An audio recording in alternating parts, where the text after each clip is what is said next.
Hello, I'm Katie Sewell, and this is A Bittersweet Moment with Tiffany Parks.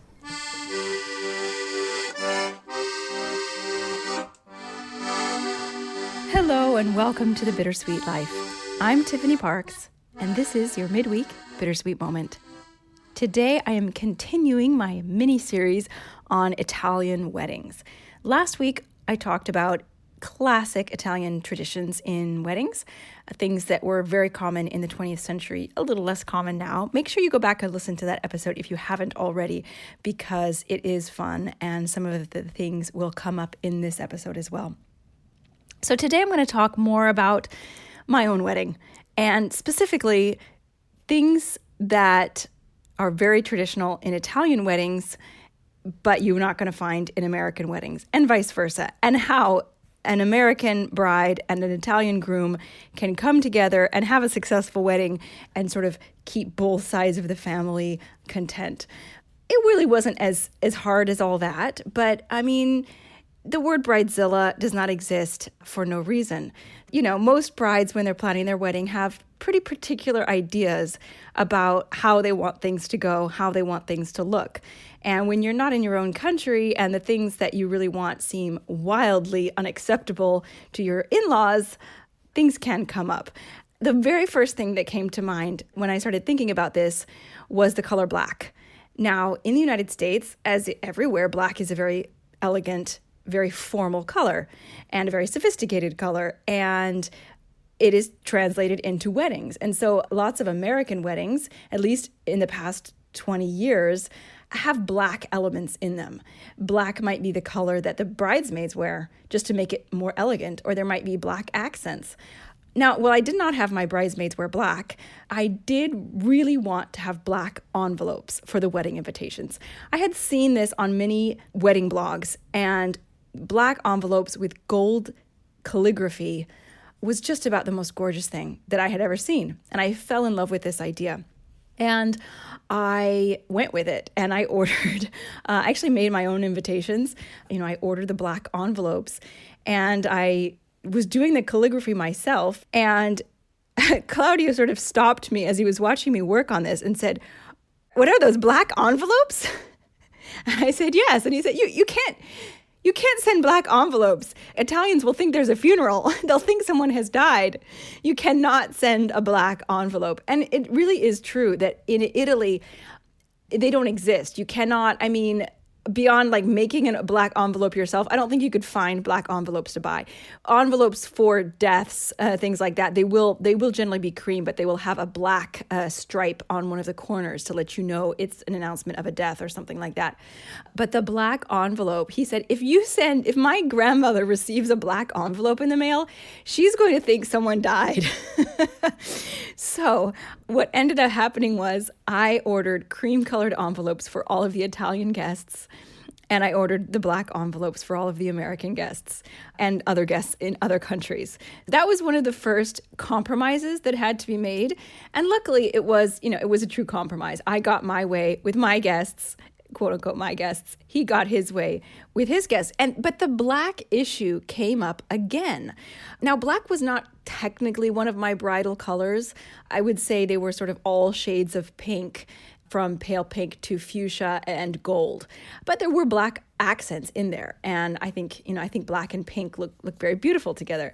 And I basically created all of the paper products for the wedding. And one of the things that I created were, of course, the table cards.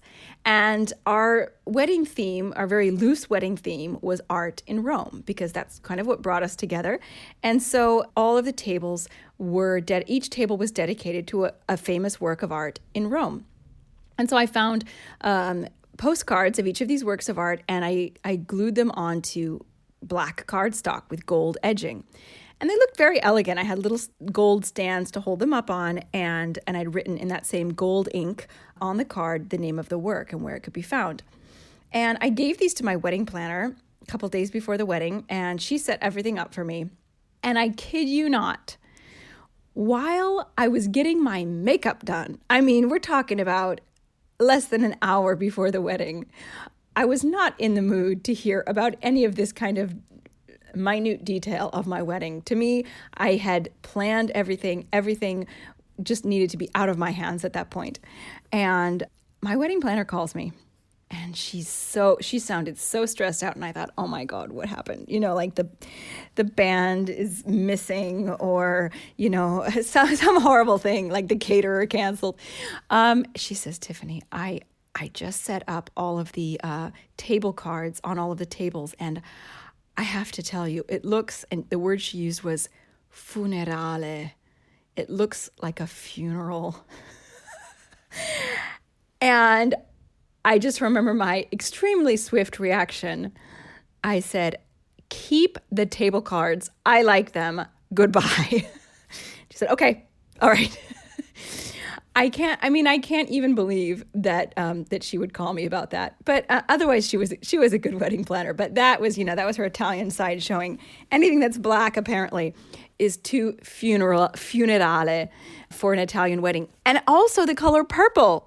The color purple apparently is an absolute no-go for Italian weddings. I did not know this either. I knew that purple was considered an unlucky color, especially dark purple. I think that the reason for this is because it's the color that priests wear during funeral masses, something like that. It's kind of like the color of death in Italy. And I had originally wanted to get married in April. And the number one reason I wanted to get married in April was because I wanted to have wisteria as my wedding flower. And if you've ever seen wisteria in Rome, you will know why. It's lavender, not technically purple. But when I told my wedding planner this, again, she just looked at me and she exchanged this glance with my my husband, my then future husband, being like, oh my God, thank God the church wasn't available until May. So in the end, my colors were pink, but I really wanted originally to have purple, dark purple, and lavender be my wedding colors. I don't even want to think what the Italian guests would have thought of that. Now, a few differences between American and Italian weddings. One is that, in my personal opinion, Italian wedding cakes are disgusting. They are, first of all, they're not very tall. They're hugely wide, though. They're like these gigantic, round, squat, wide things full of nothing but whipped cream. They're solid cream. They have some millefeuille in there, which is kind of like very, very light pastry, like layers and layers of pastry, but it's extremely light and it doesn't really have any substance to it, and it's just filled with chantilly cream. That's all it is, and then it's frosted. That is all Italian cakes are. It's like you take a bite of it and there's nothing there. There's nothing to it. It's just sugar. Maybe I'm wrong. I mean, I'm not. Every single non-Italian person I've talked to says that Italian wedding cake is disgusting. I insisted on having an American wedding cake. One of my good friends made cakes at that time at a professional level. And I remember telling the caterers, no, you don't need to make me a cake. I have my own cake. And they looked at me just dubiously like, what is she going to, show up with a tiny little 2-tiered cake? But my friend was not kidding around, and she made me the most amazing 7-layer cake, unbelievably gorgeous. I will try to post a photo of that in the same day that this goes to air on our Instagram stories.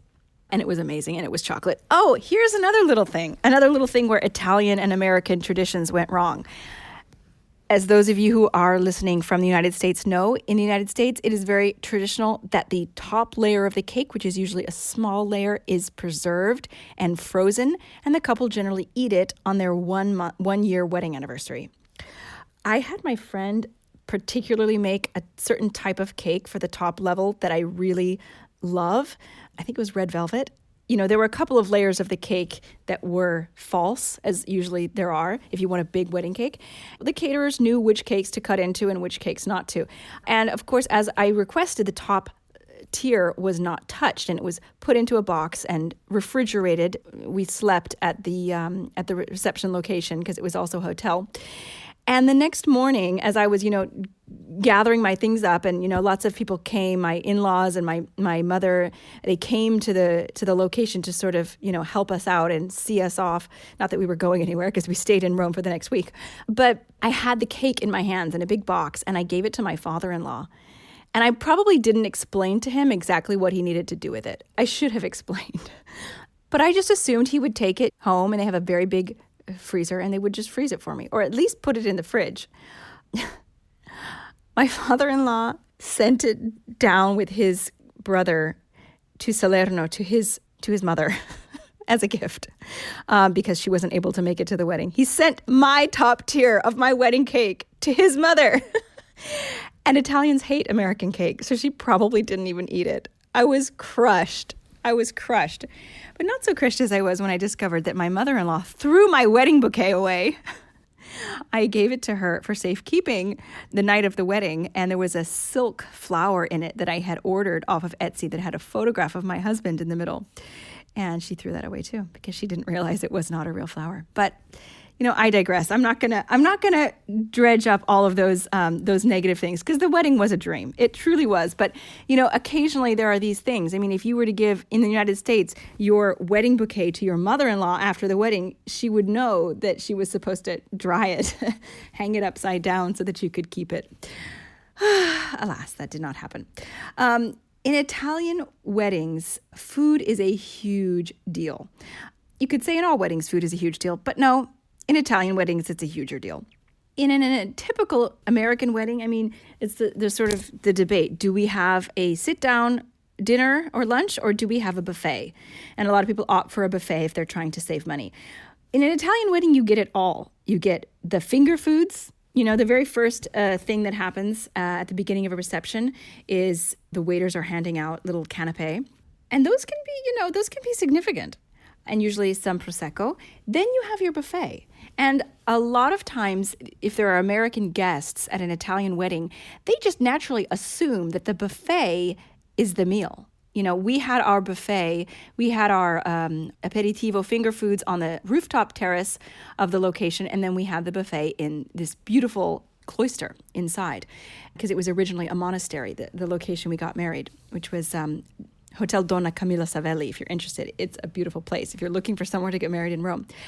And in the courtyard, in the cloister, there were lots of little tables spread around, so you could sit down and eat. And I think a lot of the American guests thought, okay, this is the meal, let me just, chow down. But the truth was there was a full dinner after that, a sit-down dinner inside with several courses. Now, Claudio and I decided, not just for to save money, but we did not want to have one of those wedding dinners that lasts 7 hours. I've been to an Italian wedding, the one I described in the last mini episode that I went to shortly before I moved to Rome, where they had one of these 12-course meals. And I mean, I'm not exaggerating when I say 12 courses. I remember at that wedding, I wrote down in my diary the night after the wedding everything that we ate there, because it was so unbelievable to me, coming from outside of the culture, that you would have that much food, that you would have a meal that lasted from about 3 p.m. until about 10 p.m. Literally, that's how long you're sitting at the table. You might get up and you might move around, you might move to a different room. But basically, from 3 to 9 or 10 p.m. is all about eating. I just didn't want that. I didn't want to be stuck sitting down inside all of that time, and neither did I want my guests to be. So we had, I believe, a 4-course meal, which is not, it's becoming more and more common to have a smaller meal, but it was so good. And I did eat on my wedding. I know a lot of brides say they don't eat, but I definitely ate on my wedding. And then after that, there was like the desserts that happened back in the courtyard. So it was a big part, food was a big part of it, but in my particular wedding, not quite as much.